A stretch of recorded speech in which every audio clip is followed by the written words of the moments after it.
Welcome, dear listener, to Let's Dig Deeper, the podcast where we talk all about archaeology, history, art, and culture. My name is Zinat Haroun. I am a student of classical archaeology here at the University of Copenhagen, and in this podcast, I'm going to take you along for interviews with some of the delightful people working in the field. And we'll talk with archaeologists, historians, and professionals working in the field, and hopefully we'll learn more about the past in the process. Today, I'm joined by the wonderful Kristina Winther-Jacobsen. Welcome to the studio, Kristina. Thank you very much. And Kristina, you are a lecturer of classical archaeology here at UCPH. You have a PhD from Cambridge, and you've been the director of the Danish Institute in Athens. You're an expert in ancient ceramics, and you research pottery as a proxy for understanding human life and activities, and you have a wide knowledge of ancient Greek society and art. And today's topic is Ancient Athens, and we're styling this episode a bit differently than usual, where we're going to be doing a tour through Ancient Athens and talk about some of the absolute highlights of the city and what you, our listener, should make sure to visit when you're there. And you're going to be our audio guide through Ancient Athens today, Kristina. So before we fully start our tour, I think we should start by clarifying why Athens is so important to archaeologists and ancient historians. I mean, we return to the city over and over again, and it's famous for being the cradle of democracy, and the architecture is amazing, of course. But what is it that keeps drawing us back to Athens? It's many things that draw us back to Athens. I think first and foremost, it has to do with the fact that we have many written sources. So it's a city that is known. We have detailed knowledge of the history of this city, more particular from some centuries than others, but nonetheless, so you can get very close to personalities. Everybody knows about Socrates, so everybody knows about people who walked the streets of ancient Athens. That's the one thing. The other thing is that because of the history of Greece, Athens was, during the Ottoman Empire, Athens was a small and insignificant town, and the Greek Revolution almost destroyed Athens. So when Athens was finally made the capital city of the new nation state, quite a large part of the center of the city, which is in fact the old town, was made into an archaeological park. So that has given us unique opportunities, of course, to explore Athens, because when you think about most capital cities, although they pretty much all have archaeology underneath, it's not so easy to get to. So I think that these are two of the reasons that are wonderful written sources, but also extremely well-preserved and accessible archaeology. All right, and with that clarified, let's dig deeper. So, we land in Athens. We're at the edge of the city, it's sunny, it's warm, and atop one of the hills we get a glimpse of some large marble structures. And this is the goal of our journey, and we decide to start making our way there. On the outskirts of the ancient city, we pass through Kerameikos, what used to be the ancient potter's quarter, and a large part of it also functioned as an Acropolis or a graveyard, and some of the grave monuments there catch our eye. What could you see at Kerameikos in antiquity, and what is still left there today? So when you go to Kerameikos today, it's a very lovely situation because, of course, you're in the middle of this huge city with millions of people. And the Kerameikos is very much like an open museum. It's an open area, and the excavation has kind of reconstructed the landscape, so you get an impression of what it was like. The excavation itself, done by the German Institute at Athens, is divided into a part that is inside the city walls and the part that is outside the city walls. And this is this Acropolis that you mentioned. And there you actually get a really nice impression of what it would be like if you had arrived in Athens. So you would have arrived on the road, maybe from Eleusis, you would have arrived on the Sacred Road, or you would have arrived on one of the other roads. And as you were walking towards the city, the closer you get to the city wall, you would have more and more grave monuments. So in this area, in fact, there have been burials since the 3rd millennium. So it's a very old necropolis. But of course, in the early years, Athens wasn't one city. It was a lot of smaller settlements with small necropolis.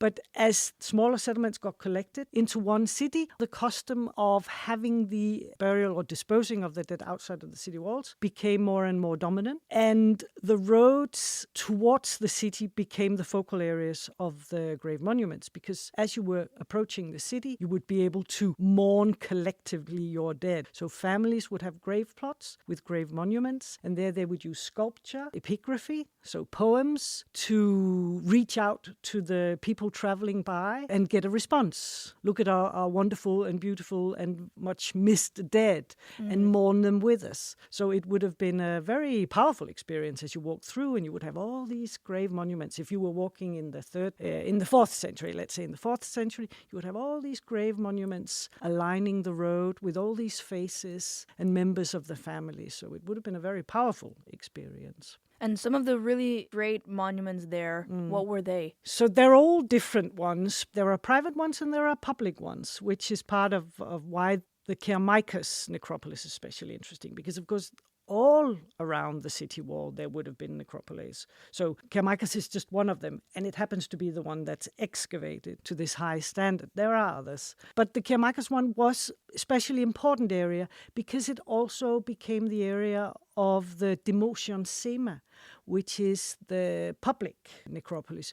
Because in the classical period, the democracy made a change to the way that soldiers would be buried. So if you died during war, fighting for Athens in this case, instead of being buried in the battlefield, you would be cremated at the battlefield and transported back to Athens, and all the dead soldiers would be buried together. Now, this has something to do with the fact that during democracy, Athens became a very powerful city, and it fought long wars far away, which meant that the families couldn't really retrieve the bodies. It would be very difficult for families to retrieve the bodies. So instead, the state took over that responsibility, the state as in the polis. They also, of course, if you fight wars in Egypt, you cannot bring back bodies on sailboats. So they cremated the bodies in the battlefields and brought them back. And then once a year, there would be this ceremony where 10 coffins, each tribe, the ashes of the dead soldiers from that tribe. There would be a prothesis, which is actually, it's a burial custom that also comes from the private families, so that before you bury the dead, you get to go to their house and say goodbye. And in a sense, this ceremony would replace that, so that the families could come and everybody could come and leave small presents and say goodbye to the dead. And then they would be buried, and they would be buried together in these state burials. And that's why, obviously, those burials are quite prestigious. So this area, important families would obviously choose, it would be more prestigious to have their burials in this area. So that's part of the reason. But also the Sacred Road, which is the road that it takes us to Elefsina, which is the home of the very famous Demeter sanctuary. And because there used to be a procession walking from Athens to the Demeter sanctuary, this was a very important road. That's why it's called the Sacred Road. And obviously, this was more prestigious as well. So the prestigious families would have their graves in these important areas. All right. And then we make our way from Kerameikos and then into the city beyond the city wall. And we follow the path or the area of this Demotion Sema and the road sort of laying it out for us. At one point, we reach this big sort of open space where people are milling about, trade is happening, and this is the Agora, the ancient Athenian forum. And archaeologists often create a triangle of Athenian society between the Acropolis, which was the religious center, the Pnyx, which was where the public assembly would meet, and then the Agora, which was the political and economic center and a trade hub. And what is it that makes the Agora so interesting? The Agora is interesting because of the many functions that it has, but also because of the specific one, because of its history, because it didn't used to be in the location where the famous classical Agora is. It used to be on the east side of the Acropolis. So the east side of the Acropolis in the archaic city was a much more important area, partly to do with the location of the harbor. You know that Athens has a harbor city. It's not located itself on the sea, although the sea is very important. It's pulled back a little bit. And at Parthenon, it had the important harbor.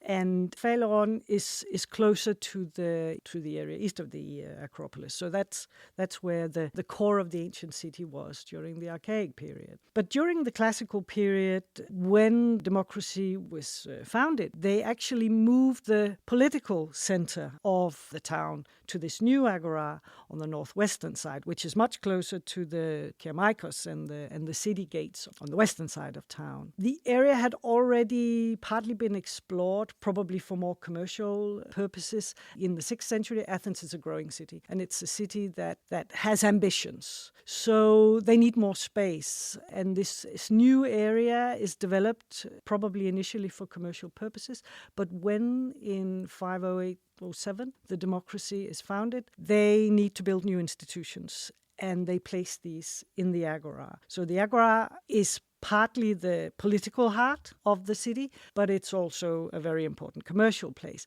As time goes by, the commercial aspect is less and less, and it moves away from the Agora. But initially, it's very much a combination of the two. Obviously, from a democratic point of view, the Agora is particularly interesting because this is where the architectural language of the civic city is developed. Because when the democracy is founded, it's the first of its kind. Monumental architecture in the ancient town was pretty much religious architecture, and there was no proper civic architectural language. The democracy obviously had some civic bodies, some institutions, and they needed a physical space and a physical form. And these buildings were placed in the Agora, and this, of course, is a very important process.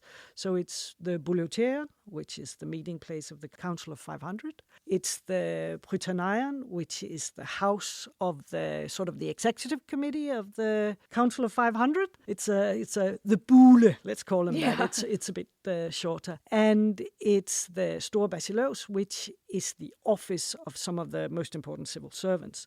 So all of these democratic institutions found new homes in the Agora, but they had to design buildings for that purpose. And what they did was they drew on the sacred architecture.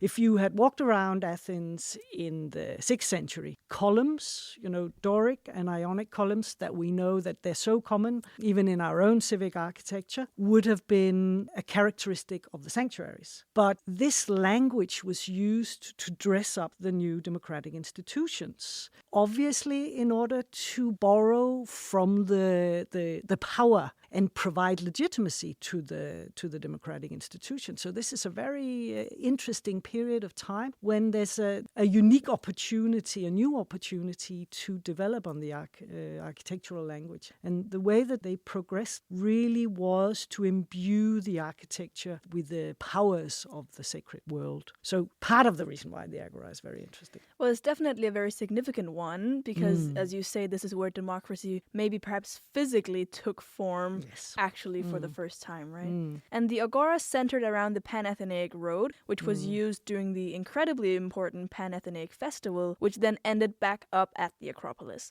And what was this festival? Why was that a significant thing? So the gods are extremely significant in the ancient world. Sometimes it's hard for modern people to understand because our lives are very different. But in the ancient Greek world, the gods were present in all facets of human existence, both in terms of communities, but also in terms of individuals. So it's about guiding, supporting, protecting communities and individuals. But it's also, as in the case of the democratic architecture, it provides legitimacy and consensus to decisions. So the gods sanction things. And in Athens, the name really says it all. The patron goddess, of course, is Athena. So Athena protects Athens and the citizens of Athens. The festival, it celebrates Athena by commemorating one of her most important roles among the gods is her part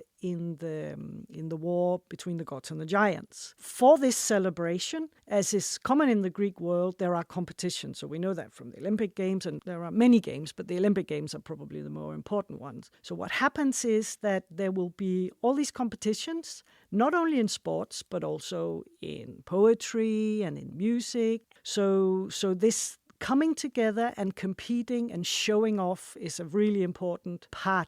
The Athenian or the Greek culture itself is really an excellence culture with a very, very strong competitive element. And the winners, obviously, the honor of winning is everlasting, but you also get a prize. So you get olive oil from the groves of Athena herself. So there is actually a prize that also has monetary value. But the most important part of the festival is the sacrifice to Athena. And the sacrifice starts with a procession that meets in the Kerameikos outside the city walls and then walks towards the Acropolis, across the Agora and up onto the Acropolis. And it's, of course, the priests, priestesses, winners, sacrificial animals, and then selected members of the 10 tribes. So during the democracy, 10 new tribes were actually organized. So every Athenian, and we must remember that Athenians technically lived all over Attica. So the citizens of Athens, they were organized in 10 tribes. And those 10 tribes had to select members to participate in this very prestigious procession. Representatives, basically, right? Yes, to walk up to the Acropolis and you could say reconfirm the bond between Athena and Athens. So it's a very important event for the Athenians, and it's part of the close relationship that you establish with the gods to get their protection, basically. And in the area of the Agora, you can also find the Temple of Hephaestus, which is amazingly well preserved, unlike the Olympiaion, which we'll talk about in a minute. Both at Kerameikos and the Agora, we find these white marble monuments and also all over the ancient worlds in general. What is it about white marble as a material that made it the go-to for sculptures and monuments? First of all, it's the local material. So it's available, which is always a good argument, but it has special qualities. So marble is crystalline limestone. Because of the crystals, it's incredibly bright and it allows light to permeate the surface, which makes it a very beautiful material to look at in the sun. The high quality marble is hard and fine-grained, which makes it possible to make really delicate sculpture and architectural decoration and extreme forms. So that's why, it's available, but it also has the characteristics that really allow you to explore forms. And it can be painted easily, and it can be polished so that it's an incredible shine. So in that respect, it's an excellent material for anything you want to cut that is delicate. It goes all the way back to the Neolithic period because it is the local fabric. But it's really in the Cyclades, in Paros and Naxos, two of the islands which had really high quality marble, that there in the 7th and 6th centuries, the potential of the material became obvious. And from there, so in the beginning, if you wanted to make a temple, or especially if you wanted to make sculpture, you would import it from Paros or Naxos. Now, the Athenians were very lucky because in the Archaic period, they discover rich deposits of high-quality marble at Pentelikon, a mountain that is, I think it's 20 kilometers actually, from the core of Athens, but it's still very close by. Closer than Paris. Absolutely, and you don't have to cross the sea. So it was quite convenient. And when those deposits were discovered, and especially in the classical period, after the destruction of Athens and new building programs, it was Pentelic marble, which was the go-to material. But it's also a very beautiful material. And Greece is still a great exporter of marble, but Pentelic marble had to be reserved only for the restoration of ancient cultural monuments. So today, for instance, if you go to the Acropolis and you will see the restoration program, this is actually the same marble from the same location. But it is a problem that they exploited all the high-quality stone. So high-quality marble, huge blocks, very rarely comes around. And in fact, in the restoration program, when they're working on the Parthenon, already back in the 80s, in the quarry, they were able to produce a block that weighs 12 tons. It's the heaviest block in the Acropolis. So it's the lintel of the door of the western cella in the Parthenon. And obviously they knew that eventually they would get to this point, and they were able to produce this block. So it was brought to the Acropolis and it was left on the floor. It's been sitting on the floor for this many years. All of the equipment in the Acropolis was designed specifically so this weight could actually be carried and transported the block. Because everybody knew that this is going to be the pinnacle. This is the most heavy block that we will be able to move, or we will need to move. And they've now entered this phase. So they are taking apart the western cellar wall and they will be putting up this lintel of the original material that has been waiting all those years to be put in place. And not far from the Agora, then, is the Olympiaion, yes, which was this monumental temple to the Olympian Zeus. And in contrast to the temple of Hephaestus, not very much remains of this ancient structure. But can you still maybe tell us a little bit about its history? So the reason why that is a very interesting temple is because Athens was destroyed in 479. The pre-classical period is poorly preserved. And this temple was built in the pre-classical period. It was built by the sons of the tyrant Pisistratus when he died in order to honor their father. And it is huge. And although it's not well preserved, but you can see the foundations and then you can see columns on the ground from a much later version of this temple. And the thing is that this temple would have been completely unique if it had ever been finished. It wasn't finished during the Archaic period, but it would have been unique because it's more than 100 meters long. So it belongs to a type of very rare mega monuments, so to speak, these enormous temples that are associated with the tyrants in Asia Minor, these very wealthy cities in Asia Minor. And it shows the ambitions of the Pisistratids and the ambitions of archaic Athens to become a leading polis. I mean, there are no other temples of this size in the Greek mainland or the Peloponnese, and no one ever attempted to build in this area such a large temple again. So it's an extreme bid to enter into this hugely privileged, rich world of the Ionian cities. Because, of course, Athens, unlike the other cities or the neighboring cities on the continent and in the Peloponnese, which are populated by Doric immigrants, the Athenians considered themselves to be Ionians, and they considered themselves to be sort of indigenous of the land, having a special status. And, of course, that gave them a special bond with the Ionian cities, which was also why they got involved with the Ionian Revolt in 494, which, of course, eventually led to the destruction of the city. But it also led to the glory of Athens of the 5th century. You win some, you lose some, right? Yes. All right. And then we follow the Pan-Athenaic way from the Agora and all the way up to the hill where the Acropolis lies. And we enter through the massive Propylaea gateway, and suddenly here we are, the ancient Acropolis of Athens. And what structures are there to be seen here at the Acropolis? So the Acropolis of today is sort of a strange place to go because in many respects it's super well preserved, but on the other hand it's also just a shell of what it used to be. But we have to remember that it used to be, it's an architectural space, so it's dynamic. It changed constantly and it changes all the time. Well, the thing is, in fact, it hasn't changed in many years. It was excavated in the 19th century, and the focus was on the specific buildings from the second part of the 5th century. And everything else was just empty. It was just excavated down to the rock. So it was left with these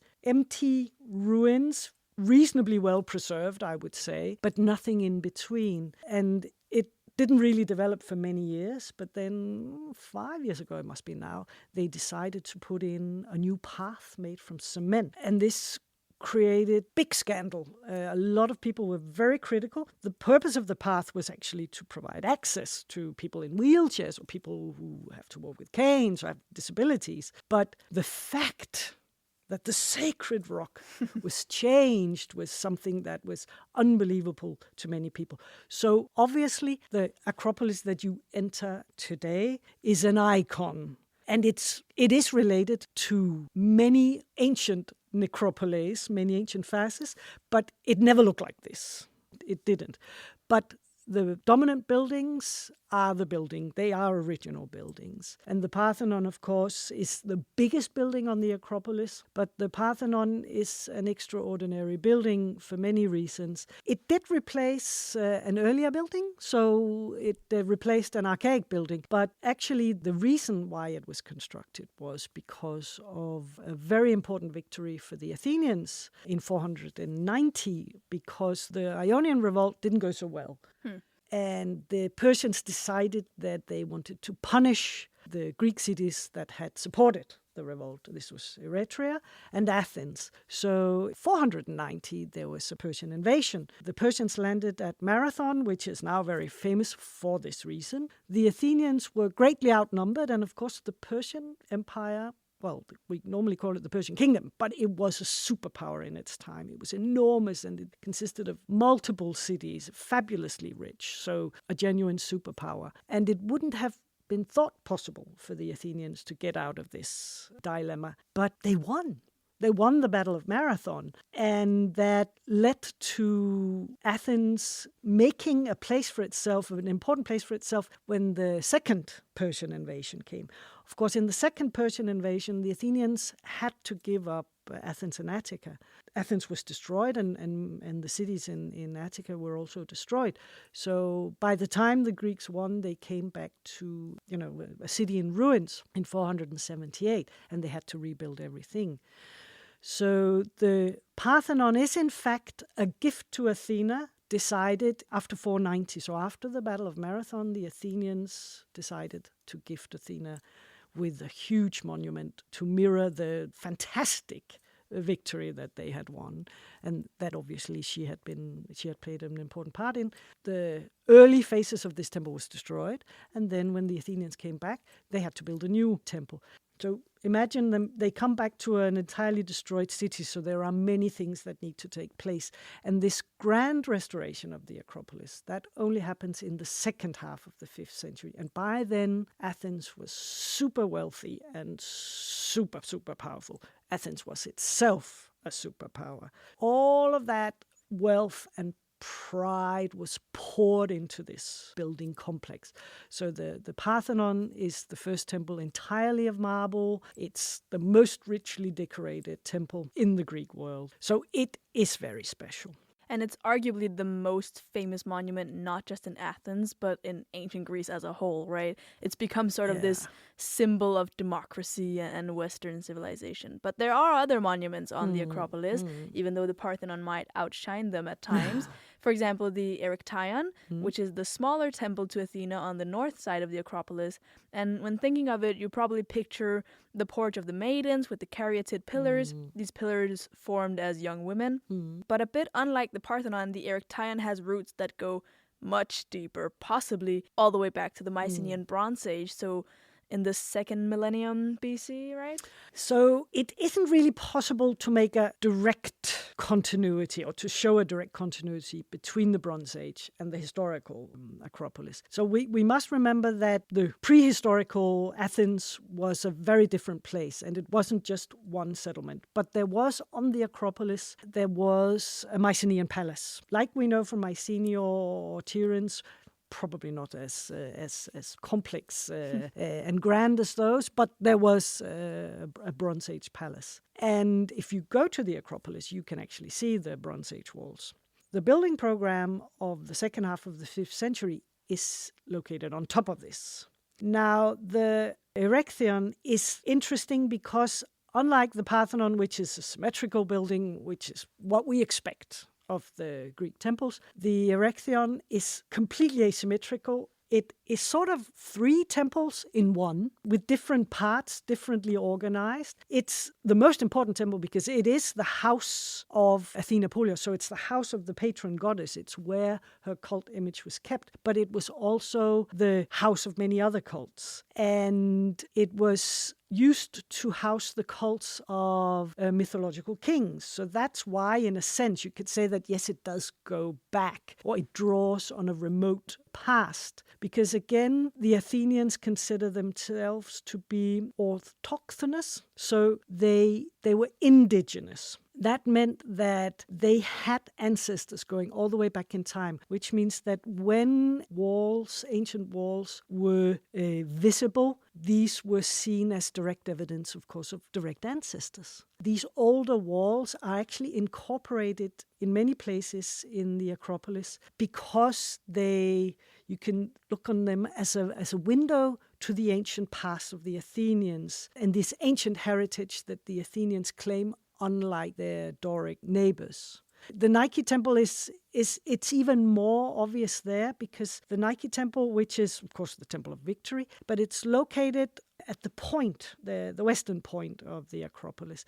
And in fact, it sits on this tiny promontory, which was an important part of the defensive feature of the Mycenaean Acropolis, because the Mycenaeans in their fortifications, they used to have gates, and they had gates with multiple gates, and they had these extended features that would allow them to sort of, when you have the enemy at the gate, you would be allowed to come behind the enemy and fire arrows on them from above. So this small promontory is actually a defensive feature in the Mycenaean fortification. In the classical period, when they rebuilt the Nike temple, what they did was they actually extended the promontory. So it's a lot bigger now than naturally, the rock is much smaller, but they extended it, possibly to get more space for the sanctuary itself.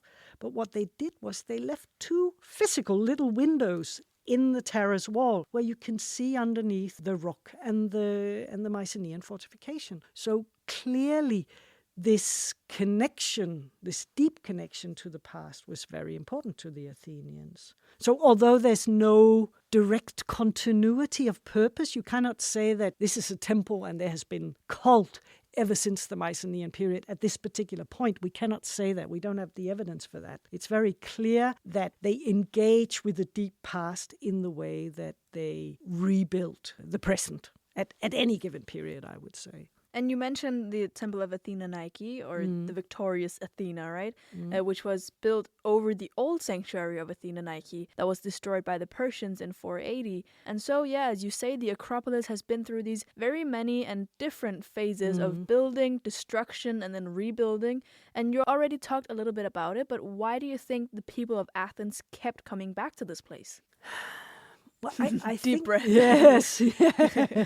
I think it has to do with this status that they claimed for themselves, that they were the original Ionians in a sea of Doric neighbors that had chased the other Ionian cities east. Athens and the Athenians claimed a special status on the Greek mainland. They had this special status. Their land was, in a sense, part of their community in a different way. And that's also why the Temple of Nike, there is a frieze. It actually tells 4 different stories. But the stories, the myths that are told, are all about foreign powers invading the Athenian territory. And, of course, the Battle of Marathon is one of these. So there is, in fact, a frieze that shows the Persians and the Athenians and the Plataeans, because, of course, they did have a little bit of help fighting at the Battle of Marathon. So this is a historical event, but it's an event that had been raised to an almost mythical status, because normally temples would be decorated with mythical battles. But the Battle of Marathon, in this way, actually gets raised to the level of the mythical, immortal battles. So they mythologized themselves, sort of, did, right? yes. Yeah. The thing about Greek myths, we all know a lot of Greek myths, and at some point they get canonized into a version that is now told by Disney, for instance. But actually, each individual city-state would have its own versions. So we all know about the Amazons and the Amazonomachia, which is, the battle between Amazons and Greeks, is a very popular motive on temples. But in fact, there is an Athenian version and there are other versions. So different cities would have different versions and would embed themselves in the myths in different ways, and thereby creating a link to the past, and creating a link to the past in the age of the heroes when the gods walked the earth, and there was a much closer relationship. And from up here on the Acropolis, you can see the whole of Athens laid out, stretching until the horizon, basically. What ancient thing is your favorite part of the city, seeing as you lived there for several years, right? I suppose I have many favorites, but the Bronze Age fortification is in fact one of them, I must admit, because it's nowadays you see it mostly in glimpses, because for this huge monumental building program in the second half of the 5th century, they had to extend the rock considerably. So they filled in the frame, so to speak, and they built terrace walls. So the Bronze Age fortifications follow the natural rock. So it's much smaller, but because of the excavation, because they just cleared away all the soil, it is visible in many places.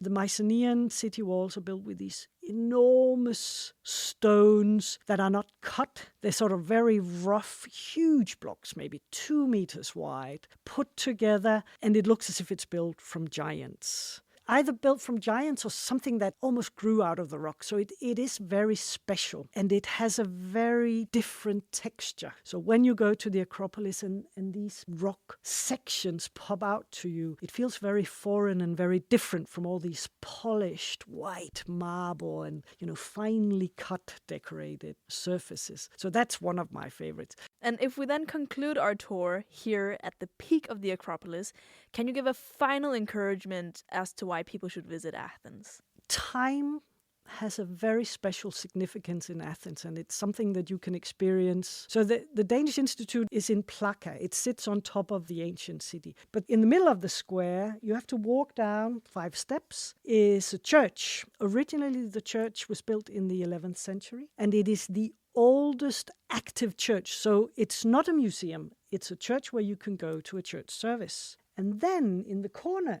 you can walk another 20 steps down, and there you have a Roman portico, which was part of the Agora on this eastern side of the Acropolis. And you can actually see, when you look at the ground, you can see that there are older walls beneath.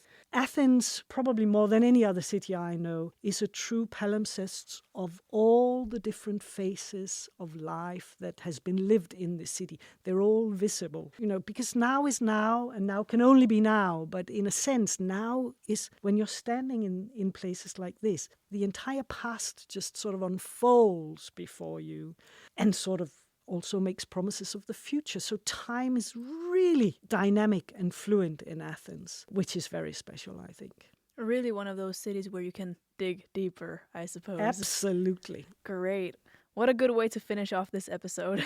Kristina, thank you so much for joining today's episode. It's been an absolute blast having you. Thank you very much. And thank you, dear listener, for tuning in to this episode of Let's Dig Deeper. I hope that you've learned lots and that you're already packing your suitcase and booking a ticket to Athens.